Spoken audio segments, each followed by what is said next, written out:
السلام علیکم ورحمۃ اللہ وبرکاتہ۔ سورۃ البقرہ آیت نمبر 40۔ اعوذ باللہ السمیع العلیم من الشیطان الرجیم من ہمزہ ونفخہ ونفثہ۔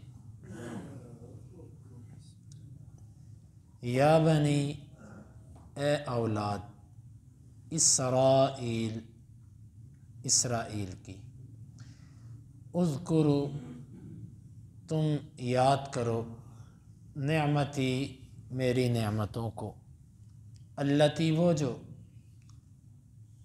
انعمت، میں نے انعام کی، علیکم، تم پر، وأوفوا، اور تم پورا کرو، بعہدی، میرے عہد کو، وعدے کو، اوفی، میں پورا کروں گا، بعہدکم، تمہارے سے کیے ہوئے عہد کو، وإیایا، اور صرف مجھ ہی سے، فارہبون، بس تم ڈر جاؤ۔ یا بنی اسرائیل اذکروا نعمتی التی انعمت علیکم، اے اسرائیل کی اولاد، تم یاد کرو میری ان نعمتوں کو جو میں نے تم پر کی، وأوفوا بعہدی، اوفی بعہدکم، وإیایا فارہبون، اور تم پورا کرو میرے عہد کو، میں تمہارے عہد کو پورا کروں گا، اور پس مجھ ہی سے تم ڈر جاؤ۔ اسرائیل یعقوب علیہ السلام کا لقب ہے، یہ غالباً عبرانی زبان کا کلمہ ہے۔ اسرا، اس کا معنی ہوتا ہے عبد، اور ایل، اس کا معنی ہے اللہ۔ اسرائیل کا معنی ہوا عبد اللہ، اللہ کا بندہ۔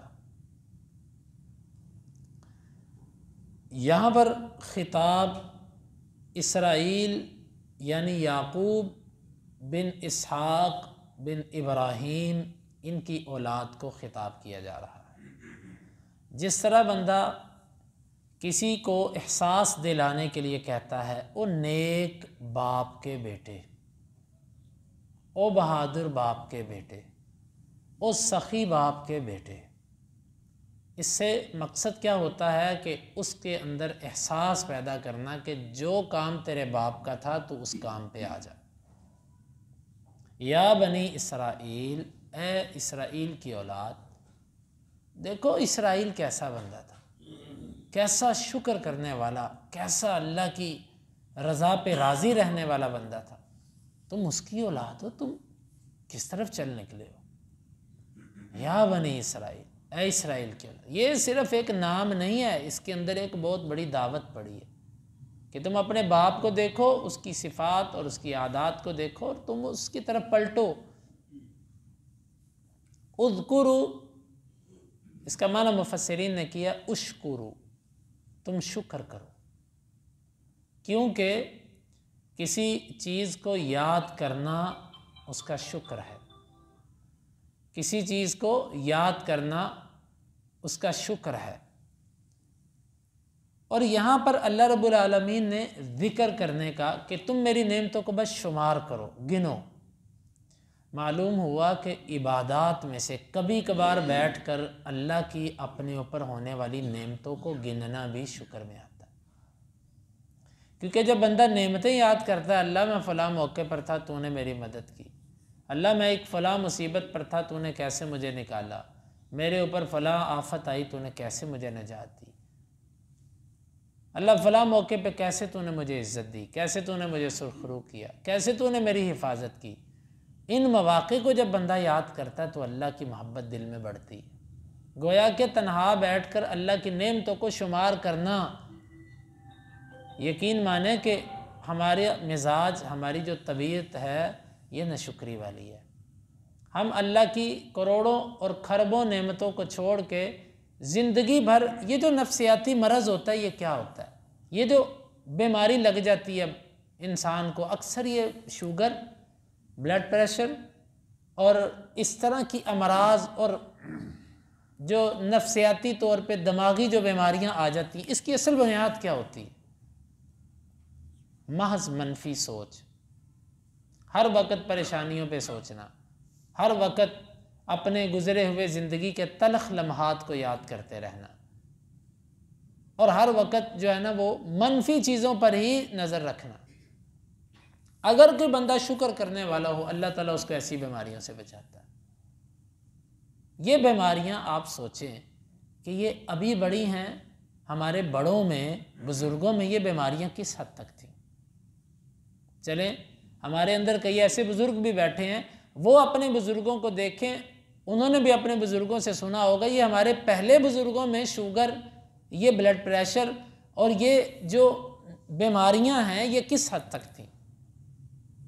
ان میں اس کی مقدار نہ ہونے کے برابر تھی، اور ہمارے ہاں یہ بچوں کے اندر یہ معاملہ ہے۔ بچے جو شادی کی عمر کو بھی نہیں پہنچے، ان کے اندر بھی یہ معاملات آ جاتے ہیں۔ تو اصل میں ایک بہت بڑا اس کا سبب اللہ کی شکر نہ کرنا ہے، اللہ کی نعمتوں کو۔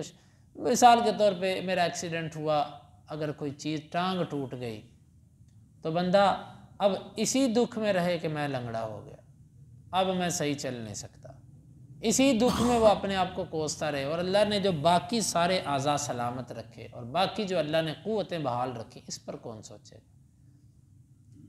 صرف ایک منفی سوچ ہے ہماری کہ جو چیز ہم سے چھن گئی اس پر ہا ہا کر کے ساری زندگی گزارنی ہے، اس پر رو رو کے ہم نے وقت گزارنا ہے، اور جو اللہ کی نعمتیں ہمارے اوپر ہیں اس طرف ہماری توجہ نہیں جاتی۔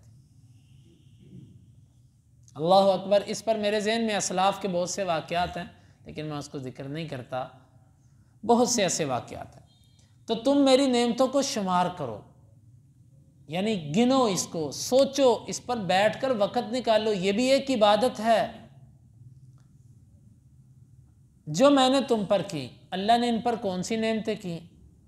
اللہ تعالیٰ کی ان پر نعمتیں بے شمار ہیں، کچھ کا ذکر اللہ نے قرآن میں کیا اور کتنی ایسی ہیں جن کا ذکر ہی نہیں کیا۔ بڑی بڑی نعمتیں، سب سے پہلے اور بڑی نعمت تو یہ کہ اللہ نے ان کو نبیوں کی اولاد بنایا، اور پھر اللہ نے ان میں انبیاء بھیجے، ان میں کتابیں بھیجی، نبوت بنی اسرائیل کے اندر رہی، اور پھر ان میں رجال ملہم ہوا کرتے تھے جن کو الہام ہوتا تھا اللہ کی طرف سے، اور ان میں اللہ تعالیٰ نے اور بہت سی نعمتیں کی، معجزات بہت دکھائے، بہت سے ان کی منہ مانگے مطالبے بھی پورے ہوئے، فرعون سے ان کو نجات دی، من سلوہ ان کے لیے اتارا، بادل ان کے اوپر ہر وقت صاحبان کی طرح، چھتری کی طرح ان کے سروں پر رہتے، اور اللہ تعالیٰ نے ان کو جو ہے وہ کئی فتوحات اور کامیابیاں دیں، اور کئی قسم کی، یعنی کہ اللہ کے ان کے اوپر فضل ہوئے، کئی مواقع پر ان کی توبہ قبول ہوئی، کئی انعامات اللہ کے۔ تم ان نعمتوں کو یاد کرو جو ہم نے تم پر کی۔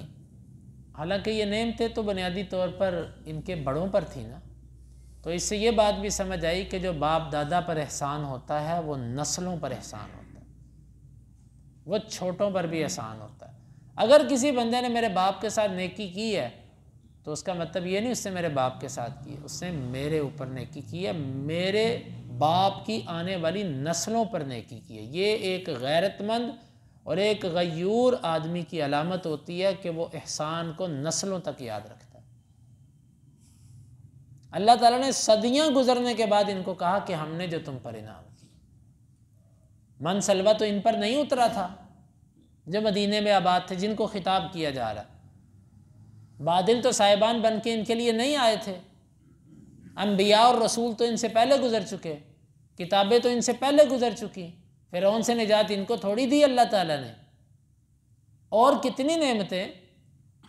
الغرض یہ قرآن کا اسلوب ہے کہ قرآن ہمیں یہ تعلیم دیتا ہے کہ احسان کو نسلوں تک یاد رکھا جاتا ہے، احسان تا قیامت نسلوں پر احسان ہوتا ہے۔ یہ مطلب نہیں ہوتا کہ ہمارے باپ پر تو نے میرے باپ کے ساتھ نیکی کی تھی تو ٹھیک ہے، اللہ کے لیے کی تھی، اب میں کیا کروں۔ کسی بھی اچھے انسان سے یہ توقع نہیں ہوتی، وہ یاد رکھتا ہے اور اس کا شکریہ ادا کرتا ہے، بھئی آپ نے ہمارے باپ کے ساتھ نیکی کی، آپ نے ہمارے ساتھ نیکی کی، ہم آپ کا شکریہ ادا کرتے ہیں، ہم آپ کے لیے دعا گو ہیں۔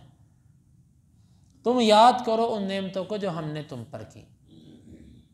اب نعمتیں جب اللہ تعالیٰ نے یاد کروائیں، اب نعمتیں یاد کروانے کا مقصد کیا تھا کہ جب تم میری نعمتوں کو یاد کرو گے تو پھر ان نعمتوں کو یاد کرنے کا ایک تقاضا ہے کہ جو تم نے میرے سے معاہدہ کیا ہے اس کو پورا کرو۔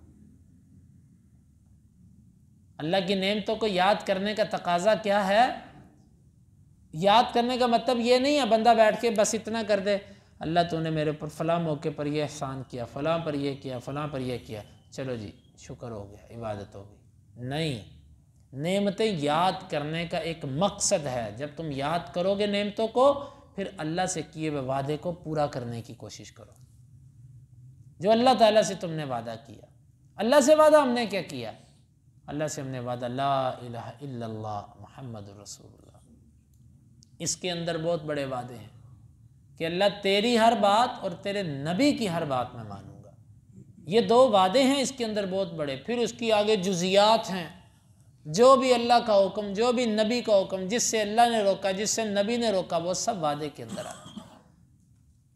بنی اسرائیل سے اللہ نے کیا وعدہ لیا؟ اس پر مفسرین کے بڑے اقوال ہیں۔ ایک قول یہ ہے کہ اللہ نے ان سے وعدہ لیا تھا کہ تمہارے اندر ایک امی نبی آئے گا، تم نے اسے ماننا ہے۔ اور ایک وعدہ وہ ہے کہ اللہ رب العالمین نے سورہ مائدہ کی آیت نمبر 12 کے اندر ان سے کچھ چیزوں کا ذکر کیا، میثاق، اس میں اللہ تعالیٰ نے کئی چیزوں کا ذکر کیا۔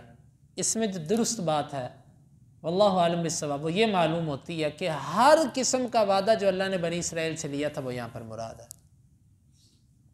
کہ جتنے وعدے تم نے ہم سے کیے ہیں نا، ان وعدوں کو بس پورا کرو۔